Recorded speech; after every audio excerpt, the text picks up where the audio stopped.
What's up guys, Austin here, and this is the iPad Air 2, and this is the Nexus 9. These are the latest two tablets from Apple and Google, and today we're going to do a quick comparison to see which one is the better tablet.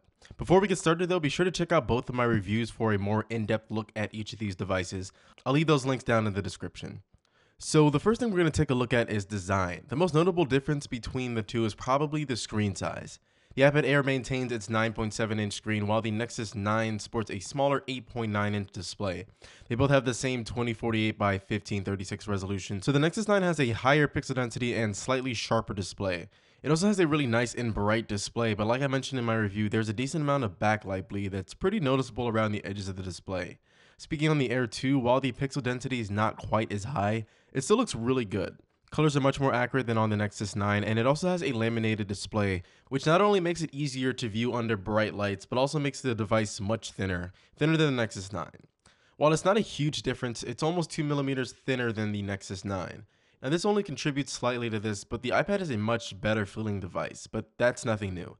It's thinner, made of metal, and just really feels premium and solid. It's what we've come to expect from Apple's design.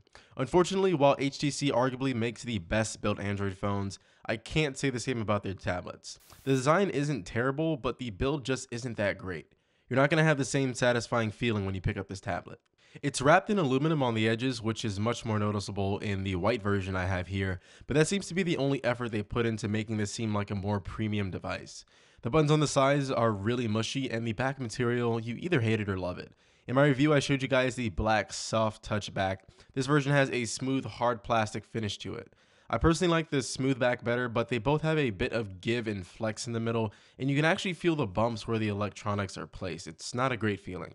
The one place where the Nexus 9 does excel though is in the speakers. Well, kind of. I honestly prefer the iPad in terms of pure sound quality. The speakers on the Nexus 9 aren't that great, but they're front facing and I love it. Like I said before, they're really great for media, which is likely something you'll be using this tablet for. Hopefully they can improve on the actual quality later, but at least they're in the right spot on the tablet.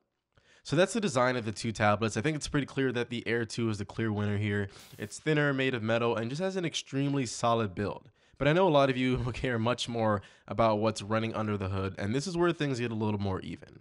The Nexus 9 is not a great hardware device, but Android 5.0 is a fantastic piece of software. Lollipop is the best version of Android yet, and you can check out my review for more in-depth coverage, but everything about the OS is finely tuned and polished, and if you're an Android enthusiast, you're going to love Lollipop on a tablet. It has some pretty essential features for a tablet that the iPad doesn't offer, like multi-user support. It's not critical for phones, but it can definitely be extremely useful for a tablet, since it's likely that you'll share this with many other members of your family. Another feature that the Android does better is voice recognition and search. Now sure, iOS has Siri, but I don't think anything beats Google Now.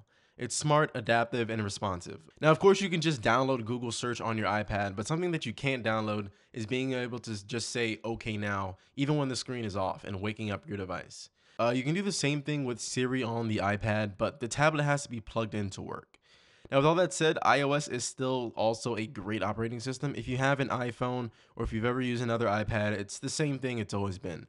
At this point, there's a great selection of apps on both the App Store and the Google Play Store, but there are more tablet optimized apps running on the iPad, so that's a huge plus there. The iPad is extremely easy to just pick up and use, and the performance is really consistent. Apps load really quickly, and it never stutters when multitasking and running a bunch of apps in the background.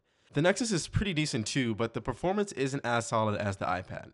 Now don't get me wrong, it's still good, but there is the occasional stutter and it can get hot under heavy loads. Now overall, the iPad 2 and the Nexus 9 are both good tablets. They'll both offer you a good selection of apps, a battery life that will last you a couple days under regular use, and the portability to take it wherever you need it. But which is the better tablet? Well, obviously, if you're an Android enthusiast, you'll probably want to go with the Nexus 9 and vice versa, but for the average consumer, I'd have a really tough time recommending the Nexus 9 over the iPad Air 2. I use all Android services myself, but there are just too many compromises with the Nexus 9 to truthfully say that it's the better tablet. With the new iPad, you can get up to 128 gigs of storage instead of just 32 on the Nexus. It has a better build, and it provides a similar experience on the software side in terms of quality. Now, even though it's $100 more than the Nexus, I would still recommend the Air 2 or even the original iPad Air over the Nexus 9. If you want a solid Android tablet, yeah, you can consider this or even the Nvidia Shield. But for anyone else who just wants a good tablet, go for the iPad. So guys, I hope you enjoyed this video. If you did, be sure to hit that thumbs up button. And if you didn't or disagree with my thoughts, be sure to leave a comment down in the description letting me know why. As always, be sure to subscribe to catch all my latest videos. Thank you guys so much for watching, and I'll catch you in my next video.